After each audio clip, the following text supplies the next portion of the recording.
Olá, neste vídeo vou explicar como o revisor analisa o seu texto científico, a sua dissertação ou tese. Eu sou Daniel Mendes, este é o canal Academia da Pesquisa, um canal onde faço videoaulas direcionadas para você fazer um projeto de pesquisa na área de saúde e publicar um artigo científico.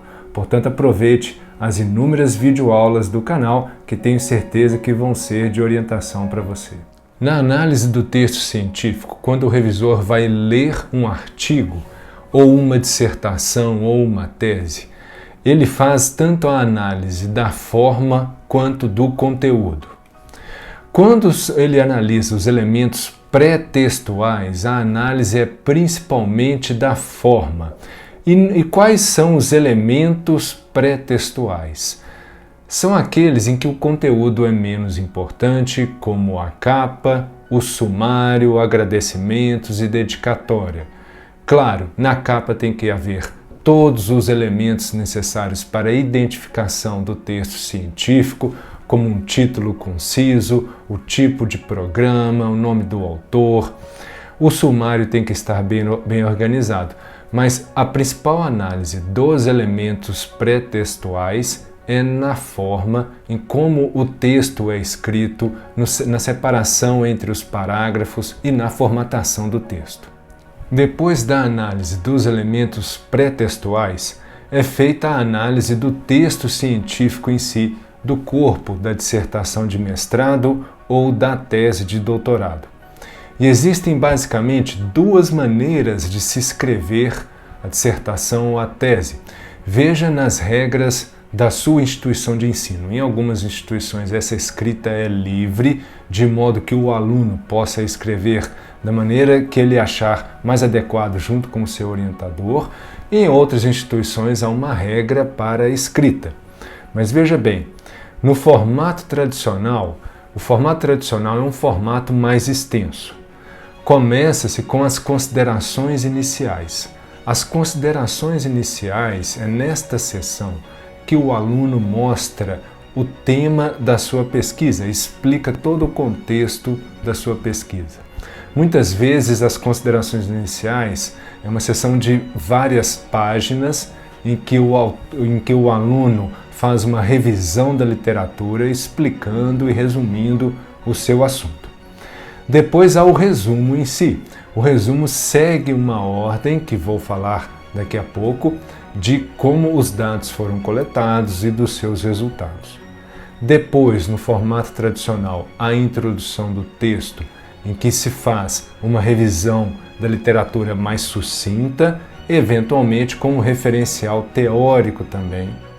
E depois, o formato tradicional de um artigo, com a metodologia, resultado, discussão, as referências, os apêndices e os anexos. No formato da publicação científica, este é um formato mais sucinto e muito característico de programas de pós-graduação ligados a direcionamento para publicações acadêmicas. É um formato típico do artigo científico, com introdução, metodologia, resultados e discussão, sem muito espaço para as considerações iniciais e para o referencial teórico. A maneira mais simples de fazer a análise do conteúdo de uma dissertação ou de uma tese é analisar as seções do texto científico. Então, começando pelo resumo, que normalmente é o início da parte científica que o revisor lê, o resumo pode ser não estruturado ou estruturado, tanto faz. O resumo não estruturado é mais comum, em que o autor escreve continuamente uma pequena introdução, os seus objetivos, os resultados e a conclusão, lembrando que no resumo não há espaço para discussão dos resultados. O resumo estruturado há uma separação nítida entre essas partes, na introdução, objetivos, resultados e conclusão.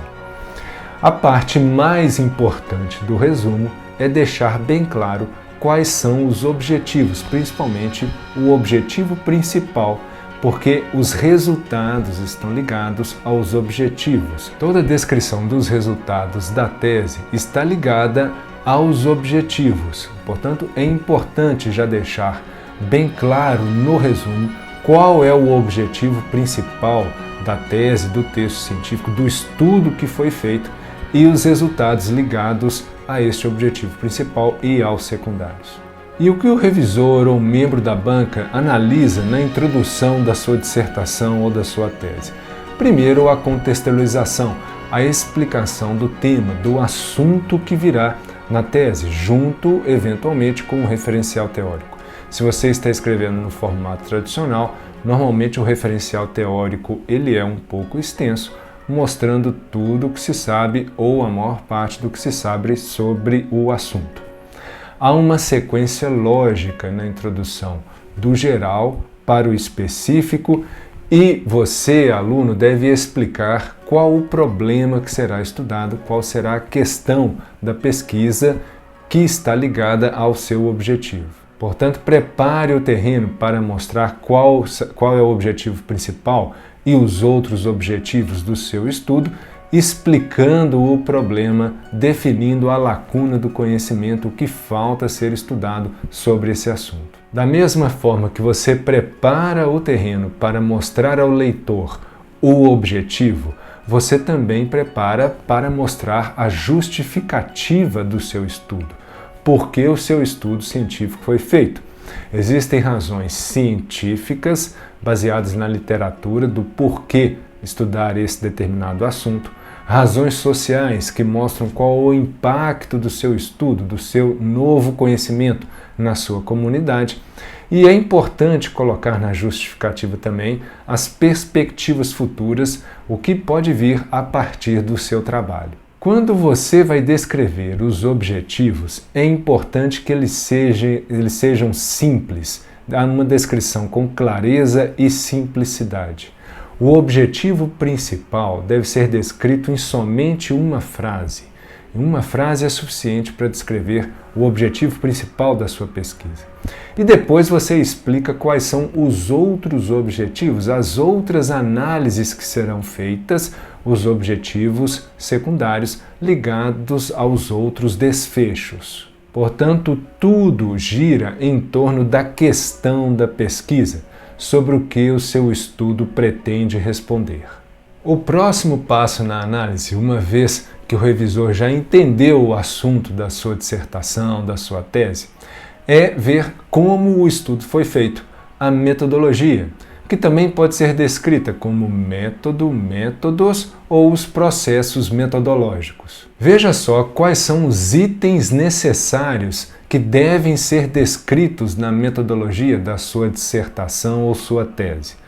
Primeiro, as características da sua população de estudo, os critérios de inclusão, de exclusão, aonde foi feita o local, onde foi feita a coleta de dados e o período da coleta, como foi feita a amostragem, como você selecionou os participantes da pesquisa e como foi feito o cálculo amostral, qual o número de pessoas necessários para você fazer o seu estudo científico. Novamente, veja os inúmeros vídeos aqui do canal, que para cada assunto desse há um vídeo específico explicando como pode ser feito. Também é necessário descrever quais os procedimentos foram realizados na população de estudo, quais materiais foram utilizados, a sequência dos processos, os exames, os testes que foram feitos. E depois, como os dados foram analisados, quais os testes estatísticos, o poder dos testes estatísticos, a relevância estatística utilizada e quais as análises foram feitas. Ao analisar os resultados da dissertação ou da tese, inicie mostrando as características da população. É isso que o revisor vai ver. Quais foram as características clínicas, demográficas da população de estudo. Essa é sempre a primeira tabela a ser descrita nos estudos. Depois mostre as análises em complexidade gradativa, das análises mais simples até aquelas mais complexas, culminando com o resultado principal. Então, o resultado principal é o desfecho dos resultados. O resultado principal é a resposta à questão da pesquisa. E depois que você deu destaque ao resultado principal, mostre os outros resultados, as outras medidas que estão ligadas aos objetivos secundários. Então, para cada objetivo secundário, há a descrição dos seus resultados. Lembrando que as tabelas mostram mais dados que os gráficos. As tabelas devem ser completas. As legendas devem mostrar todas as informações necessárias para que você possa interpretar os dados sem a necessidade de ir ao texto. Da mesma forma, os gráficos devem ser completos e os gráficos ressaltam os achados principais. Então evite colocar gráficos demais. A principal função dos gráficos é dar destaque aos resultados principais do seu estudo. Quando você começa a escrever a discussão, o início sempre deve ser relembrando o achado principal, dando destaque ao objetivo da pesquisa, ao resultado principal. Então você deve fazer a sua interpretação. E como que você interpreta esses achados, o seu achado principal? Explicando os achados e comparando com os dados da literatura. Então, na discussão, não somente descreva repetindo os resultados, mas explique os seus achados e compare-os com os dados da literatura. E assim você vai fazendo para cada resultado. Para cada resultado que você obteve, coloque um parágrafo ou mais, se necessário, na discussão, explicando, fazendo a sua interpretação dos achados e exemplificando e ilustrando com artigos, com dados advindos da literatura. De modo que você explique todos os achados do seu estudo e, ao final da discussão, mostrando os benefícios, os pontos fortes, os pontos positivos do seu estudo, e depois as limitações. Então, quando você faz a descrição na discussão dos resultados, fica mais fácil de escrever a conclusão. Para cada objetivo, uma conclusão, começando, obviamente, pelo objetivo principal. Depois que você escreve a conclusão e depois que o revisor lê a conclusão, passa para a leitura dos apêndices e anexos. Qual é a diferença entre eles? Os apêndices são os materiais produzidos pelo próprio autor, como os questionários de coleta de dados, os formulários para coleta de dados. Os anexos são os materiais produzidos por outros autores, por outras pessoas, como escalas de análises de dados ou então um material relacionado à apreciação ética. Portanto, um sumário da análise do texto científico, da dissertação ou tese feita pelo revisor. Primeiro, preocupe-se com a formatação do texto. Veja, obviamente, as regras da sua instituição. Há o formato tradicional de escrita de um texto científico, de uma tese, de uma dissertação, normalmente ele é mais extenso, e há o formato da publicação científica, em que é mais sucinto, restrito àqueles campos direcionados para o artigo científico. Portanto, eu espero que este vídeo sirva de orientação para você ao escrever um texto científico, uma dissertação de mestrado ou uma tese de doutorado. Muito obrigado por você ter assistido o vídeo até aqui. Se você gostou, curta e compartilhe.